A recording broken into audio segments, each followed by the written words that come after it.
नमस्कार दोस्तों, आप सबका स्वागत है यूएस एम्बेसी अपडेट दिसंबर 2023 में। दोस्तों, जो लोग पहली बार ये वीडियो देख रहे हैं, इस चैनल पे विजिट कर रहे हैं, उनको बता दूं, मेरा नाम है बालकृष्णा और मैं यूएस वीज़ा रिलेटेड यूएस का जो भी अपडेट है, स्लॉट के बारे में हुआ फिर इंटरव्यू के टिप्स हो, अपडेट करते रहता हूं। तो अगर आप पहली बार आए हैं तो सब्सक्राइब कर सकते हैं, ताकि ऐसे ही वीडियो मैं अपलोड करता रहूँ और ऐसे ही वीडियो से आप हेल्प लेते रहें और आपको फ़ायदा हो। तो चलिए दोस्तों, हर महीने की तरह शुरू करते हैं यूएस एम्बेसी अपडेट 2023 का। दोस्तों, सबसे पहले इंपॉर्टेंट अपडेट, दोस्तों आप सबको पता है, लास्ट वीक में आप सबको पता है कि साउथ इंडिया में चेन्नई में एक बहुत बड़ा बाढ़ आया था या तूफान आया था, साइक्लोन आया था दोस्तों। उस वजह से दोस्तों, जिसका भी चेन्नई में इंटरव्यू स्लॉट था, इंटरव्यू बुकिंग था, B1 B2 वीजा के लिए हो भाई, या फिर F1 वीजा के लिए हो, या फिर किसी भी कैटेगरी के लिए दोस्तों, उनका वीजा अपॉइंटमेंट कैंसिल हो गया है ऑटोमेटिकली।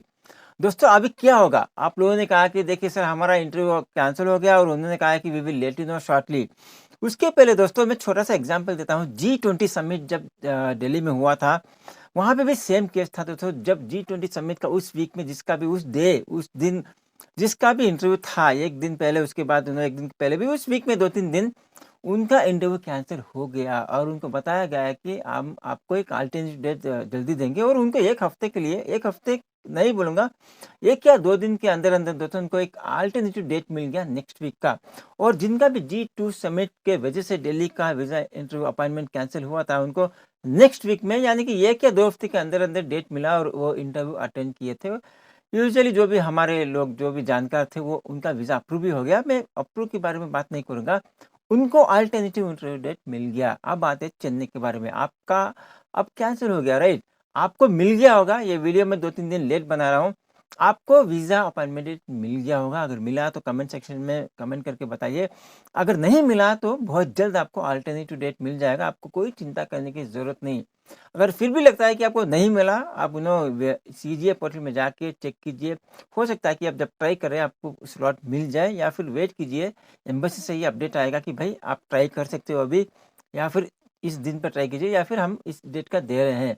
आपको मिल जाएगा, कोई दिक्कत नहीं है। फिर भी एक्सेप्शनल केस, 1% केस आपको लगता है कि अभी भी नहीं मिला, कोई दिक्कत है, आप एम्बेसी को ईमेल कर सकते हैं। हर वीडियो में एम्बेसी का टेलीफ़ोन नंबर और ईमेल देता हूँ, जाके देख लीजिए। इस वीडियो में भी दे दूँगा, ओके? या फिर आप कॉल भी कर सकते हैं। देखिए दोस्तों, हर वीडियो में मैं एम्बेसी का कॉन्टैक्ट डिटेल देता हूँ, लेकिन फिर भी आप कमेंट सेक्शन में कमेंट सेक्शन में पूछते हो या फिर ईमेल करते हो, सर एम्बेसी का ईमेल दीजिए, ईमेल करना है, एम्बेसी का कॉन्टैक्ट नंबर दीजिए। इसका मतलब है कि या तो हमारा वीडियो आप डिटेली नहीं देखते हो, क्योंकि मैं वीडियो में भी देता हूँ अपना कॉन्टैक्ट डिटेल्स, या मेरा ईमेल आईडी, या फिर एम्बेसी का डिटेल्स। और डिस्क्रिप्शन में, वीडियो के हर डिस्क्रिप्शन में मैं देता हूँ। आप लोग देखते नहीं हो और ऐसे पूछ लेते हो कि कॉन्टैक्ट नंबर दो, डिटेल दो। तो यही रिक्वेस्ट है कि वीडियो कंप्लीटली ध्यान से देखिए, और वीडियो के डिस्क्रिप्शन में क्या-क्या लिंक्स दिया हूँ, क्या कॉन्टैक्ट नंबर दिया हूँ, आपके लिए, मेरे लिए कोई हेल्प नहीं होगा, आपके लिए प्लीज़ देखिए, हेल्प होगा। और दूसरा अपडेट जो दोस्तों मैं रिसेंटली 1 हफ्ते पहले दिया हूँ, फिर भी मैं यहाँ पे रिपीट करना चाहता हूँ, आपको रिवाइज़ करना चाहता हूँ। मैं चाहता हूँ कि आपको याद रहे। ये है पासपोर्ट नंबर का नया प्रोसेस। मैं नया एंटायरली प्रोसेस नहीं बोलूँगा, थोड़ा-सा चेंज है। देखिए, पहले क्या होता था कि हम लाइक सीजीआई पोर्टल किए, सीजीआई पोर्टल में पता नहीं क्या पासपोर्ट नंबर डाले, किसी का भी डाले, या पुराना पासपोर्ट नंबर डाले, डीएस-160 नंबर किया, डीएस-160 करके आपने स्लॉट बुक किया। पता चला कि सीजीआई पोर्टल में पासपोर्ट नंबर अलग है, डीएस-160 में अलग है, आपका फिज़िकल पासपोर्ट नंबर अलग है, वहाँ पे जाके बायोमेट्रिक में किया, वो कुछ करके अपडेट करके आपको अलर्ट कर देते हैं और इंटरव्यू दे सकते हैं। अभी ऐसा नहीं है दोस्तों, आगे जाकर डीएस-160 में आपका ओरिजिनल पासपोर्ट, सही पासपोर्ट नंबर ही रहना पड़ेगा। फिजिकल पासपोर्ट और डीएस-160 नंबर में पासपोर्ट नंबर सेम रहना पड़ेगा, और सीजीए पोर्टल में भी जो आपका पासपोर्ट नंबर है, वही ओरिजिनल पासपोर्ट रहना पड़ेगा। कुछ केसेस में क्या होता है कि आपने एक पासपोर्ट नंबर से अप्लाई किया था सीजीए पोर्टल, लेकिन जब तक इंटरव्यू आया ना, इंटरव्यू आते-आते आपका पासपोर्ट एक्सपायर हो गया या फिर गम गया, और आपने नया पासपोर्ट अप्लाई किया, नया पासपोर्ट नंबर आया। अब आपको नया पासपोर्ट नंबर सीजीए पोर्टल में अपडेट करके ही लेना पड़ेगा। किसी कारण अगर आप अपडेट नहीं कर पाए पासपोर्ट नंबर, क्योंकि प्रोफाइल एक ही बार बनता है, अपडेट करना थोड़ा दिक्कत है। उस केसेस में दोस्तों आपको एम्बेसी से एडिट करके अपडेट करवाना पड़ेगा, या फिर आपको नया प्रोफाइल ही बनाना पड़ेगा, या फिर एडिट करना पड़ेगा प्रोफाइल। मेरा कहने का मतलब है कि पुराना पासपोर्ट नहीं, करंट पासपोर्ट करेक्ट नंबर के साथ ही हर जगह अपडेट हुआ होना पड़ेगा। Passport DS-160 and CJ portal, ये तीनों सेम रहना पड़ेगा, तभी आप इंटरव्यू में अटेंड कर सकते हैं, नहीं तो नहीं कर सकते, आपको स्लॉट ही नहीं मिलेगा। अब बात कर लेते हैं B1 B2 वीज़ा स्लॉट के बारे में दोस्तों, क्योंकि ये मैं B1 B2 वीज़ा इसलिए बोल रहा हूँ क्योंकि इस चैनल पे ज़्यादातर आपको B1 B2 वीज़ा के वीडियो और टिप्स ही मिलेंगे, और क्योंकि मैं B1 B2 वीज़ा में एक्सपर्ट हूँ, ठीक है? एक हो गया। दूसरी बात, बहुत सारे लोग अभी भी बोल रहे हैं कि सर मेरे को स्लॉट नहीं मिल रहा है, नहीं मिल रहा है। देखिए, आप ट्राई करते रहिए, आपको 100% मिलेगा, और मैं लोगों को ये भी बोल रहा हूँ कि जो भी मिल रहा है स्लॉट ले लीजिए, उसके बाद रीशेड्यूल कीजिए, आपको मिलेगा ही। ऐसे करके दोस्तों बहुत लोगों को मिला है। हाँ, मैं 100% नहीं बोलूँगा, क्योंकि ऐसे भी कुछ ना 1 या 2% लोग हैं, उन्होंने स्लॉट ले लिया था बहुत पहले, अभी तक उनको रीशेड्यूल नया रीसेंट स्लॉट नहीं मिला, या फिर लोगों ने फीस बहुत पहले भर दिया था, वो ट्राई कर रहे हैं, उनको कोई स्लॉट ही नहीं मिल रहा। वो बहुत एक्सेप्शन केस है, अदरवाइज़ जनरली क्या हो रहा है, सबको स्लॉट मिल रहा है और रीशेड्यूल करना है। सबको स्लॉट मिल रहा है मतलब कब? अगर आप नए एप्लीकेंट हो, आज आपने स्लॉट ट्राई किया, आपको हो सकता है कि 6 महीने के बाद का मिले या फिर 1 साल का बाद का मिले। उसके बाद रीशेड्यूल करने की कोशिश कीजिए, आपको नियरेस्ट स्लॉट मिल जाएगा। लेकिन मैं ये नहीं कर रहा हूँ कि नया एप्लीकेंट आज स्लॉट अप्लाई कर रहा है और बस नेक्स्ट मंथ का मिल रहा है, ऐसा नहीं हो रहा है, बहुत ही रेयर केस है, ठीक है? हाँ, कुछ लोग बोल रहे हैं कि सर मैं थर्ड कंट्री से करूँ क्या, मलेशिया, सिंगापुर से? देखिए, ऑब्वियसली कर सकते हैं, लेकिन वो आपको पूछेंगे कि भाई, आप यहाँ पे क्यों आए? यहाँ से क्यों कर रहे हैं? आप बोलेंगे वहाँ पे इंडिया में स्लॉट नहीं मिल रहा है, इसलिए मैं यहाँ के आया। ठीक है, चलो मान गए, वो अप्रूव भी कर देंगे, अप्रूव नहीं, स्लॉट दे देंगे या अप्रूव भी कर देंगे अगर आपका इंटरव्यू सही हो तो। लेकिन आपको जस्टिफाई करना पड़ेगा, क्यों? क्या था उतना अर्जेंट? पहले क्या होता था कि कोरोना के बाद, कोविड के बाद थर्ड कंट्री से लोग, क्योंकि स्लॉट नहीं है, आपका वीज़ा ये क्या बोलते हैं, स्लॉट वहाँ पे एंटरटेन कर रहे हैं, नो प्रॉब्लम एट ऑल। आज थोड़ा एक लेवल अप चले गए। अगर आपको बहुत ज़रूरी है, इम्पोर्टेंट है, इमरजेंसी केस है, या फिर बहुत इम्पोर्टेंट है वो मीटिंग या फिर विजिट, तभी वो थर्ड कंट्री से आसान से आपको अलाउ करेंगे, नहीं तो थर्ड कंट्री में लेके आपको क्रॉस क्वेश्चन ज़्यादा करेंगे।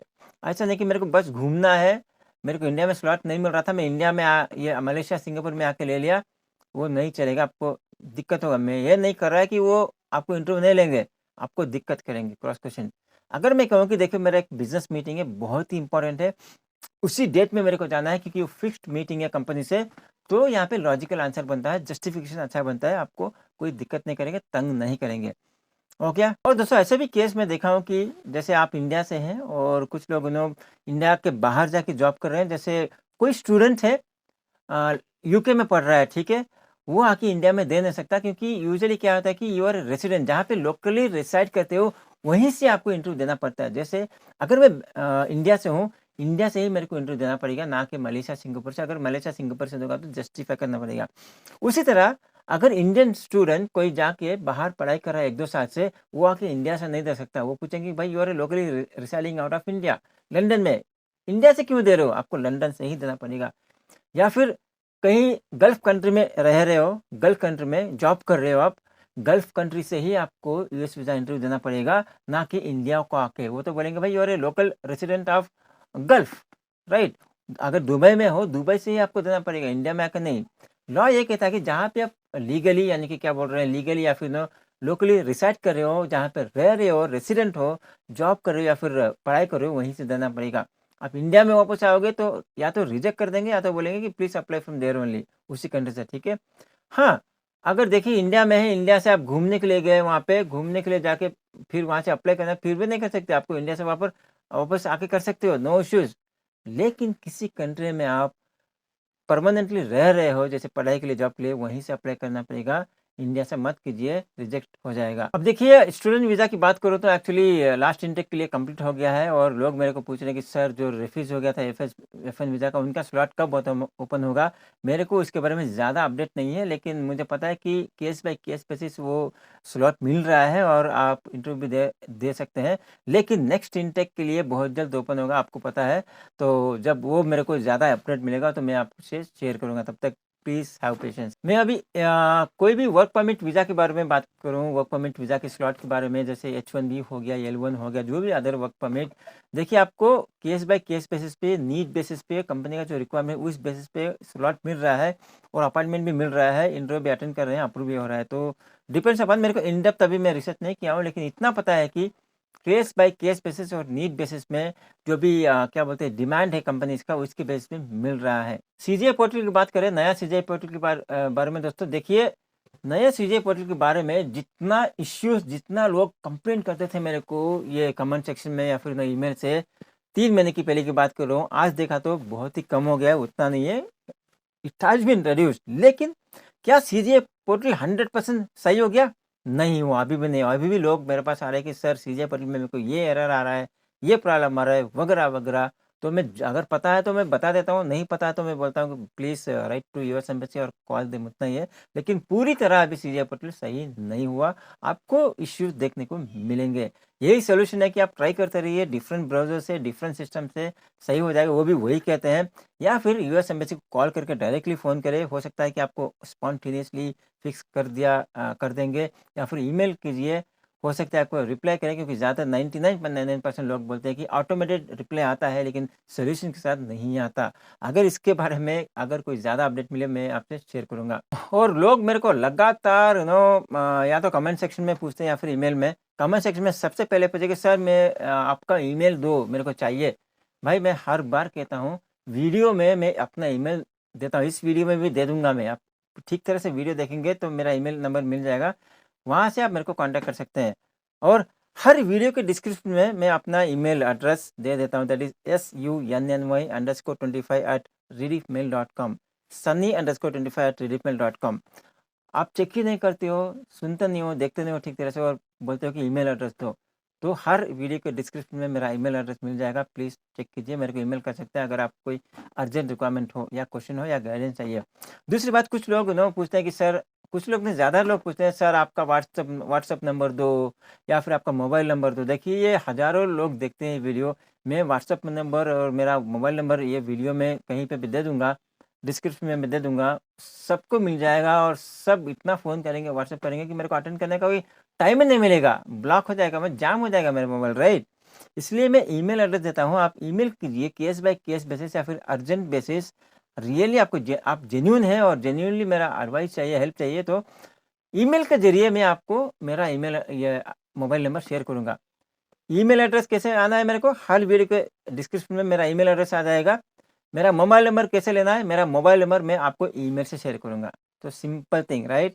मेरा मोबाइल नंबर चाहिए, ईमेल कीजिए, मिल जाएगा। मेरा ईमेल एड्रेस चाहिए, वीडियो में या फिर वीडियो के डिस्क्रिप्शन में मिल जाएगा। आई थिंक ये आपको मैं बता दिया कैसे मेरा मोबाइल नंबर और ईमेल नंबर लेना है, ईमेल एड्रेस लेना है। फिर भी मेरे को पता है कि आप फिर पूछेंगे, मैं फिर यही कहूँगा, ठीक है? और दोस्तों मैं 2 हफ्ते से देख रहा हूँ, ये 10 दिन या 2 हफ्ते 15 दिन से मैं देख रहा हूँ, मेरे हर वीडियो के कमेंट सेक्शन में ये एक आईडी है, आईडी याद नहीं आ रहा, मैं वो एक्चुअली स्क्रीनशॉट नहीं लिया, आप देख सकते हैं खुद जाके। बोलता है कि मेरे को ये स्लॉट मिल गया नेक्स्ट वीक का ₹20,000, मेरे को नेक्स्ट मंथ का स्लॉट मिल गया ₹20,000। हर वीक इतना चेन ऑफ कमेंट्स है वो। 1-2 बार पे तो मैं रिमूव कर दिया, उसको डिलीट कर दिया, रिमूव कर दिया, फिर अलग-अलग आईडी से आ रहा है। तो कुछ लोग आप लोगों में से बहुत सारे लोग रिप्लाई भी कर रहे हो, ये बता दो कि वो स्कैम हो सकता है। प्लीज़ अगर कोई भी ये मेरे वीडियो के चैट में कोई या फिर कमेंट सेक्शन में बोलता है कि स्लॉट अवेलेबल है ₹20,000, उसको रिस्पॉन्ड ही मत करना, वो स्कैम है। ऐसा नहीं हो सकता है कि ₹20,000 दिया, कल आपको स्लॉट मिल गया, it's not at all possible. हाँ, कुछ जेन्युइन लोग हैं जो पैसे लेके आपको स्लॉट बुक करने में हेल्प कर सकते हैं। मैं नहीं बोल रहा कि स्लॉट मिलेगा, देंगे। हेल्प कर सकते हैं और 1 या 2 महीने के अंदर-अंदर आपको शॉट मिल जाता है, क्योंकि उनका रेगुलरली ट्राई करते हैं और जेन्युइनली ट्राई करते हैं, आपको मिल सकता है। हमारी तरह नहीं करते, उनका वो एक्सपर्ट हो गए हैं, तो ठीक टाइम पे, किस टाइम पे करना है या फिर कैसे करना है, करते हैं, मिल जाता है। लेकिन ज़्यादातर लोग स्कैमर हैं, ये इसको इग्नोर कर देना। जो भी वीडियो के सेक्शन में आपको मेरे हमारे वीडियो के सेक्शन में आए तो स्लॉट अवेलेबल 20,000, मुझे स्लॉट मिला 20,000, I got slot for next month 20,000, उसको इग्नोर कर देना, ठीक है? ऐसा कोई शॉर्टकट नहीं है, आपको सही तरीके से ही ट्राई करना पड़ेगा। दोस्तों वीडियो के सेक्शन में और ईमेल में मेरे को बहुत सारे, वीडियो के सेक्शन में कहूँगा बहुत सारे कमेंट्स आए हैं, इंपॉर्टेंट कमेंट्स, और मैं बहुत सारे कमेंट्स को रिप्लाई भी कर दिया दोस्तों। और लेकिन ऐसे कमेंट्स को मैंने पिक किया जो बहुत इंपॉर्टेंट है और मुझे लगता है कि आपको भी पता रहना चाहिए, बहुत ही इंपॉर्टेंट है। ये एज़ क्या बोलते हो, little bit related to US embassy update भी है, इसलिए मैं शेयर करना चाहता हूँ। सबसे पहला है, एक आईडी है दोस्तों, चंद्रशेखर कांत एसबीआई 1348 बोल के, हाल ही में पूछा तो उन्होंने कहा कि sir how long we are permitted to stay in US on B1 B2 visa. जैसे मैंने कहा कि B1 B2 वीज़ा, वो कहते हैं कि कितना दिन रह सकते हैं हम B1 B2 वीज़ा में उस समय। B1 B2 visa visitor visa है, शॉर्ट टर्म वीज़ा है, नॉन इमिग्रेंट वीज़ा है, वहाँ पे रह नहीं सकते, ठीक है? कुछ काम भी नहीं कर सकते। तो देखिए, जब आप जाते हैं इमिग्रेशन में यूएस में, वो पूछेंगे कितने दिन रहोगे? आप बोलोगे 1 हफ्ता, 2 हफ्ता, 3 हफ्ता, लेकिन वो स्टैंपिंग करेगा 6 मंथ। लीगली आप 6 महीना रह सकते हो वहाँ पे, कोई आपको कुछ नहीं करेगा, कह भी नहीं पाएगा, रहने देगा, आप आ सकते हो 6 महीने के बाद। लेकिन जब आप इंटरव्यू में बोलते हो, वही हर जगह मैच होना पड़ेगा। अगर इंटरव्यू में बोलते हैं कि मैं घूमने के लिए जा रहा हूँ 1 हफ्ता के लिए, आपको इमिग्रेशन में 1 हफ्ता ही बोलना पड़ेगा। सभी कुछ रिकॉर्ड होता है इंटरव्यू में, इमिग्रेशन में। अब 1 हफ्ता यूएस में जाने के बाद 1 हफ्ता के बाद वापस आना ही पड़ेगा आपको, right? To answer how long, तो सीधा एक लाइन में कहूँ कि you should not stay in US more than a month. ये मेरा जेन्युइन एडवाइस है। You should never stay more than a month, और you have to stay as per your requirement. Meetings के लिए जा रहे हो 15 डेज के लिए 15 days, if you are going for a holiday 1 week, या फिर you want to stay with your son और daughter relative for 1 month, not more than that. Okay, decent period is 1 month to stay in USA. अगला सवाल है same कि चंद्रशेखर कांति SBI 134A से, वो कहते हैं कि sir hi, my B1 B2 visa expired in 2018 में एक्सपायर हो गया है। I have not travel, is there any way to renew or need to reapply fresh? देखिए, there is no harm actually कि यूएस वीज़ा अप्लाई किया, travel नहीं किया। You may be having some personal issues, personal reason और no official reason, no problem. You can apply again or you can reapply or renew again. Both are same thing. You have to apply, and in case if you are eligible for Dropbox facility आ जाएगा, और there are chances that they may call you for interview as well. So please try. You can get it. You need to reapply fresh.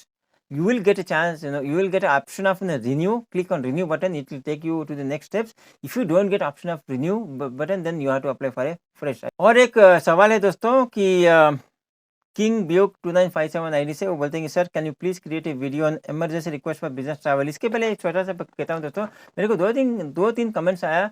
बोलते हैं कि sir क्या business visa के लिए, business visit के लिए इमरजेंसी रिक्वेस्ट कर सकते हैं क्या? मेरा सीधा आंसर है नो।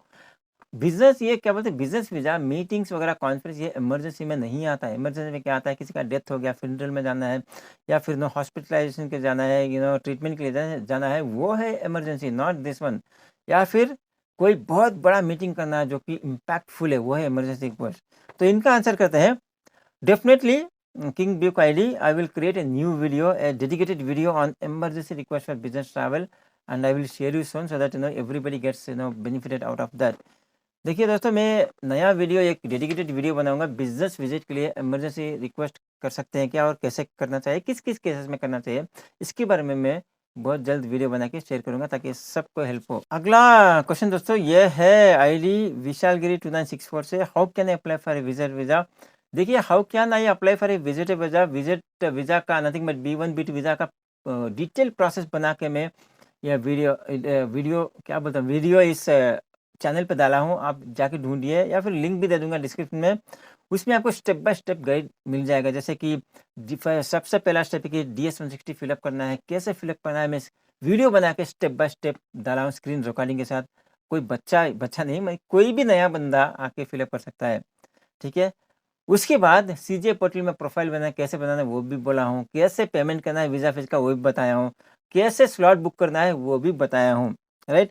उसके बाद क्या क्या डॉक्यूमेंट्स चाहिए वो भी बताया हूँ, और इंटरव्यू में क्या क्या क्वेश्चन पूछते हैं, क्या आंसर देना चाहिए वो भी बताया हूँ, और इंटरव्यू प्रिपरेशन कैसे करते हैं वो भी बताया हूँ। तो entire process you will get in my channel, please have a look. I mean, you can assist yourself. I'm sure that you can be able to apply yourself visa. Still, if you have any questions, you can email me or comment me. I will try to help you. ठीक है। और एक question है दोस्तों, ये ID है ध्यान भाई पटेल 8941 से, वो कहते हैं कि सर दिल्ली में गुजराती लैंग्वेज में इंटरव्यू दे सकते हैं क्या? देखिए, दिल्ली मुंबई जो भी नॉर्थ इंडिया में 100% आपको गुजराती लैंग्वेज मिल जाएगा। 199% मिलूंगा, 99% बोलूँगा, क्योंकि कभी कभी क्या होता है कि अगर क्या बोलते हैं ट्रांसलेटर नहीं है तो नहीं मिलेगा, अदरवाइज 99% वहाँ पे मिल जाता है, लोगों ने दिया भी है। अदरवाइज हिंदी इंग्लिश तो स्टैंडर्ड हर जगह मिलता है। तो आज का लास्ट क्वेश्चन ले लेते हैं दोस्तों, ये आईडी है शौकत 11। वो कहते हैं कि sir dear Bala sir, thank you for sharing this informative video I have a need to apply for a expedite emergency visa for B1 B2. I have already submitted my application but got an appointment for 2024 May, next year May. I think March 2024, यानी कि 4 months है. I am based in London. London से apply कर रहे हैं, London में है वो. And I have been offered a job from January 2024, US based company, but I will be working for their London office. However, they said I have to attend their sales conference, which happens every year in January. But more importantly, I have to attend 1 month of training regarding my job starting from January. Can I submit an emergency appointment request based on the above reason? Because if I am unable to go in January, I cannot join this company and I may lose this job opportunity. First of all, to answer your requirement, this internal training does not come under emergency. Technically speaking, you cannot request, but case by case basis also they will see. Your case is this, this scenario depends on your, impacts your career as well. Again, there is a condition that you have to attend this training, right? It's a US based company, but you will be working out of London, but a training is there every year in January, and you need to attend this training 1 month, which is for 1 month you need to attend. Yes, first of all, attending training 1 month is allowed. Yes, it is allowed. There is no problem because you are not working, you are attending training. Number 2, can you apply for the expedited emergency visa? Yes, you can apply. According to me, according to policy, you cannot apply. According to me, yes, you can apply. Justify them that this is your related to career. You don't want to miss this, and these are the document. I got a job, and they have a conference once a year in January. I need to attend this internal training attending course. Based on this training, once I'm successful, then I'll get a permanent job. Otherwise, I may lose this job. Please explain clearly and attach all the supporting document. 99%, I'm sure that they shall consider this and they will approve for your expedite visa. So all the best from my and. तो दोस्तों, आज के लिए इतना था दोस्तों. अगर ये वीडियो अच्छा लगे तो लाइक कीजिए, और जो कोई ये अपडेट ढूंढ रहा है उनसे शेयर कीजिए ताकि उनको भी बेनिफिट हो. अगर इस चैनल पे आप पहली बार आए हैं तो सब्सक्राइब कर सकते हैं, क्योंकि ऐसे ही वीडियो हम टाइम टू टाइम अपलोड करते रहते हैं. फिर भी लास्ट में कह रहा हूँ, अगर आपको मेरी ज़रूरत है, हेल्प चाहिए, गाइडेंस चाहिए, तो आप मेरे को ईमेल कर सकते हैं. मैं ईमेल अपने वीडियो में और डिस्क्रिप्शन में दे दूंगा. तो चलिए, मैं मिलता हूँ आपसे अगली वीडियो में. तब तक टेक केयर, बाय बाय.